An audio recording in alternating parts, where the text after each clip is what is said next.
Have you ever looked at your phone, seen a name pop up, and just felt a heavy weight in your chest? Maybe it is an old friend who only calls to complain, or maybe it is a relative who makes you feel like an ATM. You are 70 now. You have worked hard. You have raised your family. You have done your duty to the world. But here is the truth.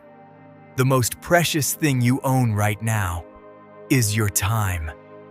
Time. It is the one thing we cannot buy more of, no matter how much we have in the bank at this stage of life. Your peace of mind is your greatest treasure, but some people, well, they just want to steal that peace. Today, we are uncovering the 7 specific relationships you must consider letting go to avoid misery in your golden years. It is not about being mean. It is about being free. It is time to choose you. Let's begin. The chronic complainer, protecting your energy in your golden years. Now, let's talk about a person we all know. I like to call them the energy vampire. You know exactly who I am talking about. It might be a neighbor you've known for 30 years, or maybe a friend from your old church group. Every time you see their name pop up on your phone screen, you feel it. That little sink in your stomach, that heavy sigh you didn't mean to let out. At 70, your mindset is your most valuable asset. It is like a bank account. You only have so much energy to spend each day. But the chronic complainer? They don't want to spend their energy. They want to take yours. They see the world through a gray lens. A permanent dark cloud follows them everywhere. If the sun is out, they complain it is too hot.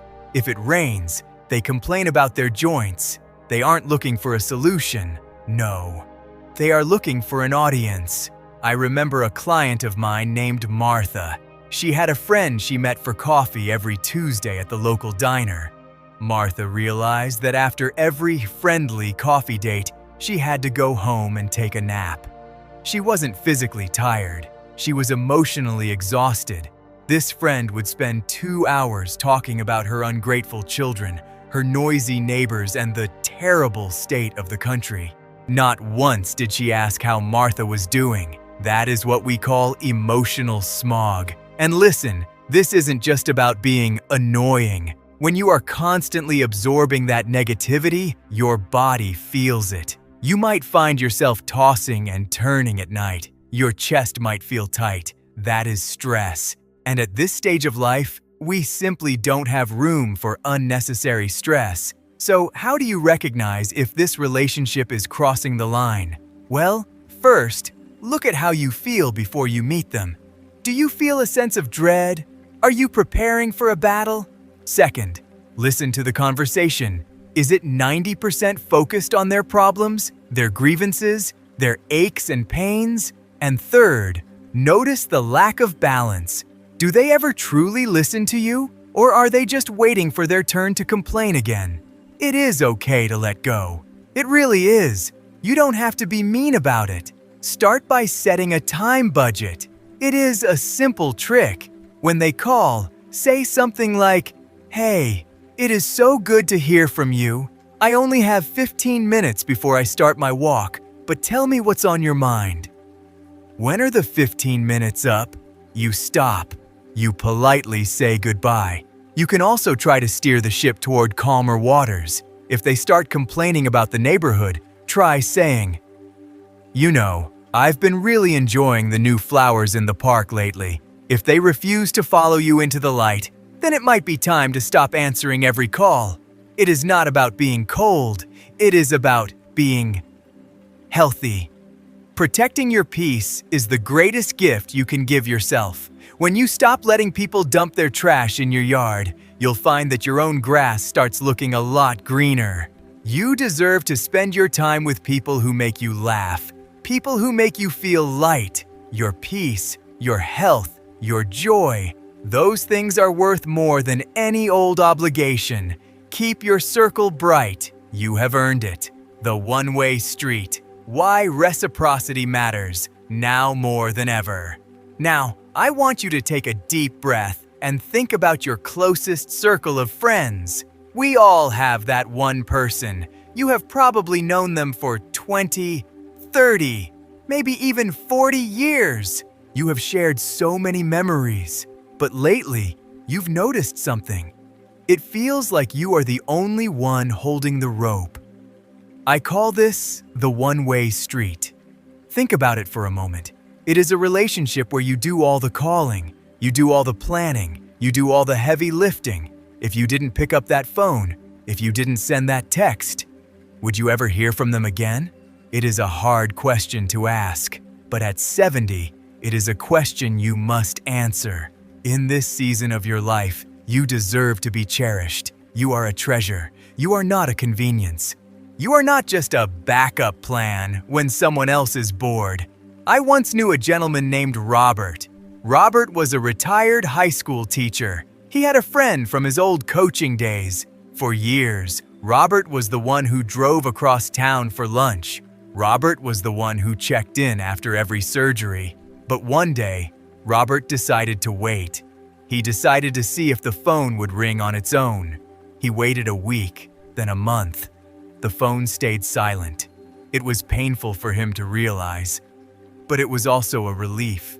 He realized he was spending all his emotional energy on a ghost. How do you know if you are on a one-way street? Well, look for the signs. Does this person only call when they need a favor? Maybe they need a ride to the mechanic, or they need to borrow a few bucks until their social security check hits. Do they cancel on you at the last minute? You get all dressed up, you're ready for a nice Sunday brunch, and then, oh, something came up. No real reason, no apology, just a feeling that your time doesn't matter. And here is the biggest sign. When you finally do talk, do they know anything about your life? Do they know about your new hobby? Do they know how your health is doing? Or do they just talk and talk and talk until you hang up? Listen to me. It is okay to stop. Try a little experiment, just for 1 month. Stop being the initiator. Don't call first. Don't plan the get-together. Just sit back and see who reaches out to you. The people who truly care will find you. They will show up, and those are the people who deserve your time. Some friendships are like old clothes. They served us well for a long time. They kept us warm. But now, they just don't fit anymore, and that is okay. Let go of the obligation. Let go of the guilt. When you stop chasing people who aren't walking toward you, you find something wonderful. You find space. Space for new friends who actually want to hear your voice. Space for people who will bring you a casserole when you're feeling under the weather, without being asked. You are worth the effort. You always have been. Spend your energy on the people who give it back. That is how you stay young at heart. That is how you find true peace. The grudge-holding relative, releasing the heavy weight of the past. Family. It is a powerful word. It is the fabric of our lives. It should mean comfort, warmth, and a safe place to land. But for many of us, family can also feel like a heavy anchor, especially that one relative who just cannot seem to let go of the past. I like to call them the scorekeeper. You know who I'm talking about. It might be a sibling, or maybe a cousin you've known since you were kids. They have a memory like an elephant, but they only seem to remember the clouds, never the sunshine. Think about your last holiday gathering. Maybe it was Thanksgiving dinner. You were sitting there, enjoying the turkey and the laughter. And then, it happens. Out of nowhere, they bring up a mistake you made in 1994, 30 years ago. They talk about it like it happened yesterday. When you are 70, your time is a beautiful garden. You want to spend it in the present moment. You want to watch the birds, enjoy your grandkids, and feel the sun on your face. But a grudge-holding relative wants to pull you back into the weeds of the past. They use your old mistakes to keep you small, to keep you feeling guilty. Being tethered to someone else's resentment is exhausting. It is a burden you were never meant to carry forever. How do you know if this relationship is weighing you down? Well, pay attention to how you feel at family parties. Does it feel like you are walking through a minefield? Are you constantly waiting for the "remember when you did this" comment? Do you find yourself apologizing over and over for things that were settled decades ago? If you feel like you are always on trial, then you are not being treated like a loved one. You are being treated like a ledger. It is time to set yourself free. And listen, you can do this with grace. The next time they bring up the old days, try saying something simple. Something like, "I've done a lot of growing since then, and I'm focusing on the peace I have now. Let's talk about something happy." Gently but firmly, you are closing that door. If they keep trying to push it open, then it is okay to limit your time with them. You don't have to go to every Sunday potluck. You don't have to answer every long, winding email about family drama. Instead, look at your chosen family. These are the friends and relatives who see who you are today. They see your wisdom.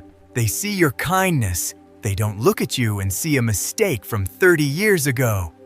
Releasing the weight of someone else's grudge is a gift to yourself. It allows you to wake up in the morning with a clear conscience. You cannot change the past, but you can certainly choose who gets to walk with you into the future. Choose the people who bring light. Choose the people who let you be exactly who you are right now. Peace. That is what you deserve. True, deep, emotional peace. The financial pressure. Why you are not an ATM. Now, we have to talk about something very close to home. It is perhaps the most difficult topic of all. We are talking about money and family. I see this so often in my practice. I call it the financial pressure. It usually involves someone you love deeply, maybe an adult child or a close relative. These are people you have nurtured and protected for years. But now, at 70, the roles have shifted. You have worked your entire life. You have saved. You have planned. You have earned your stability. But then, the phone rings. It is always a crisis. There is always an emergency. A car broke down, a rent payment is late, or a credit card bill has piled up. Suddenly, you feel less like a parent or a grandparent, and more like a bank, more like an ATM. It starts small. Maybe it is $50 here, or $100 there, but over time, it begins to drain more than just your bank account. It drains your spirit. How do you know if a relationship has become a financial drain? Well, pay attention to when they show up. Do they only visit when they are in trouble? Do they only call when the bills are due? If their affection is tied to your checkbook, that is a very loud sign. And then, there is guilt. This is the hardest part. They might say things like, "If you really loved your grandkids, you would help us out." Or maybe, "You have all this money sitting there, and we are struggling." That is not love. That is manipulation. If you find yourself dipping into your own emergency funds, or worrying if you will have enough for your own medicine because you gave your extra away, it is time to stop. You can set a boundary, and you can do it with love. One of the best ways to do this is to use a buffer. You can simply say, "I have talked with my financial advisor, and I am on a very strict fixed budget now. I simply do not have the funds to help." You are shifting the blame to your budget. Your budget says no. Try offering something else instead. Offer your time. Offer to help them look at their own budget. Offer to cook them a meal. If they get angry because you offered a sandwich instead of $1,000, then you know the truth. You know where you stand. Setting these limits is not about being mean. It is about staying independent. It is about making sure you can take care of yourself so you don't have to rely on others later. You deserve to enjoy your retirement without the constant weight of someone else's financial choices. You have done your part. Now, it is okay to say no. It is okay to protect your future. Your peace of mind is worth more than any dollar amount. You have earned this time. Keep it safe. The aging critic. Why you must ignore the finish line.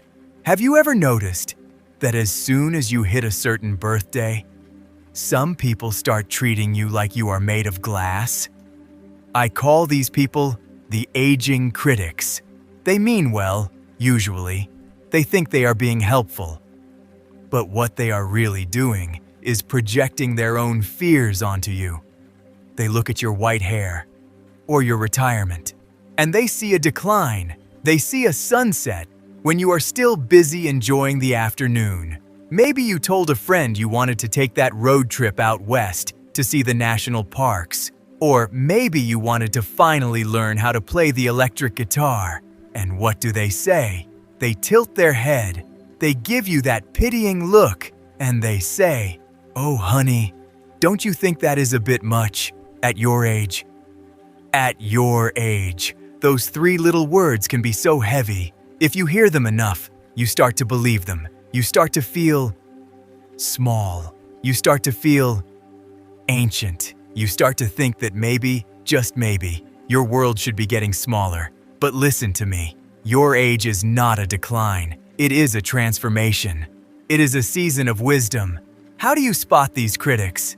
Well, they might use that sweet, patronizing baby talk when they speak to you, like you are 5 years old instead of 70 years old. They might constantly remind you of your limitations instead of celebrating your possibilities. After spending time with them, do you feel tired? Do you feel less capable? Do you feel like your best days are behind you? That is a sign. So, what do? First, you limit your time with them. You don't need that kind of cloud over your head. You need sunshine. Second, find some younger friends. I love intergenerational friendships. Spend time with someone in their 30s or 40s. They won't treat you like you are fragile. They will treat you like a person with a great story. Their energy is contagious. It keeps you forward-looking. And finally, you tell the critics the truth. You say, "I appreciate your concern, but I am perfectly capable of making this choice." Capable. That is a strong word. Use it often. Surrounding yourself with people who see your light instead of your age can actually help you live longer. It keeps your mind sharp. It keeps your heart full. Do not let anyone tell you it is too late. It is your time. Your life is still happening right now. Live it fully. The Chaos Creator.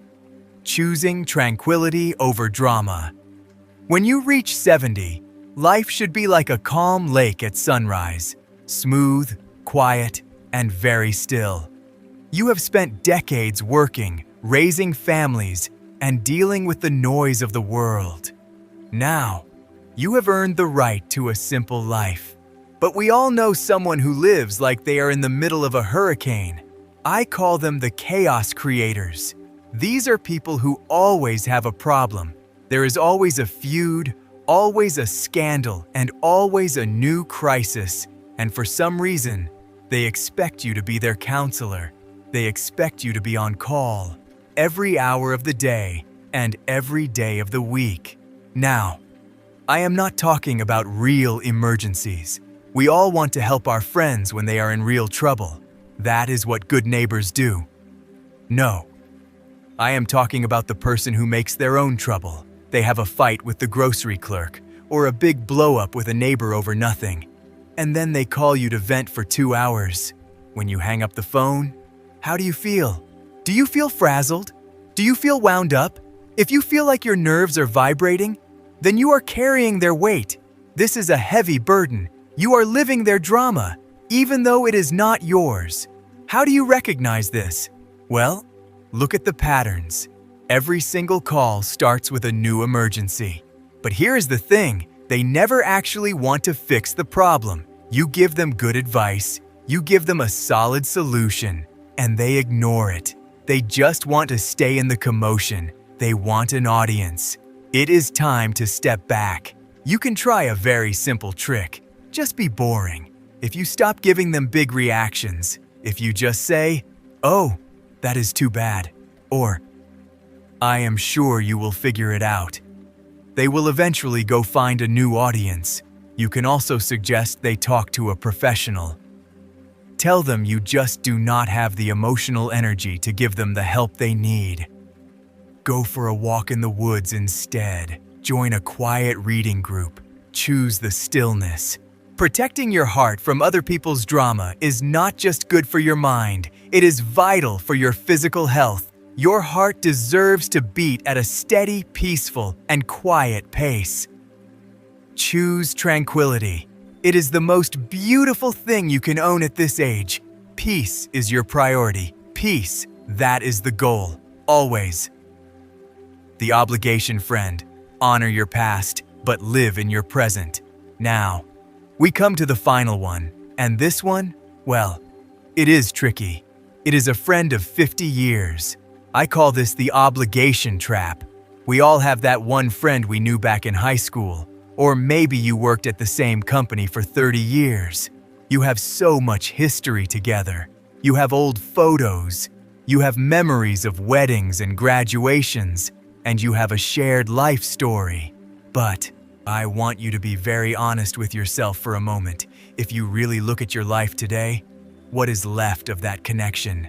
If the only thing you ever talk about is the year 1972 or that one trip you took in your 30s, then the relationship is a ghost. It is a beautiful memory, but it is not a living friendship anymore. It is a hard thing to admit, but sometimes we grow in different directions. Over the decades, you have learned so much. You have changed, and they have changed too. You might find that your values have moved apart. Maybe the way they look at the world or the way they treat other people just doesn't sit right with you anymore. At 70, your time is far too precious to spend it feeling bored or worse, feeling uncomfortable. Longevity, which is just the length of time you have known someone, is not the same thing as quality. A friendship should be like a warm coat that fits you today. If it is too small and it pinches, why are you still wearing it? How do you know if you are stuck in an obligation friendship? Well, do you find yourself making excuses when they call? Do you see their name on the caller ID and think, "Oh, I will just call them back next week." But next week never comes? If you are avoiding them, your heart is already trying to tell you something. You do not have to have a big, dramatic argument. You do not have to be unkind. Just let it settle into what I call a holiday card friendship. Send a card in December. Wish them well. Acknowledge the history. You can even say, "I am so glad we shared those years." It is a beautiful way to honor the past without being stuck in it. When you let go of that heavy sense of duty, you find something wonderful. You find space. You find space for people who understand who you are. Right now, maybe you join a new garden club or a local bridge group at the senior center. You meet people who share your current wisdom and your current values. Honor your past, but live in your present. You have earned the right to be with people who make your heart feel full today, not just 50 years ago. Today, peace, respect, and true connection. That is the way forward. It is never easy to say goodbye or to pull back from someone you've known for decades. I understand that. It takes a lot of courage to choose your own peace over an old obligation. But please, remember this. You are the author of this chapter of your life. You get to decide who stays in your story and who is left in the past. If this message resonated with you today, please share your thoughts in the comments below. I read them all, and I truly value your wisdom. Have you ever felt the relief of letting go? Your story might be the spark of hope that someone else needs to hear today. Don't forget to like and subscribe for more heart-to-heart talks. It helps our community of seniors stay strong and connected. You deserve a life filled with kindness and genuine respect. Take care of yourself and your beautiful heart. You are worth it. I will see you in the next one.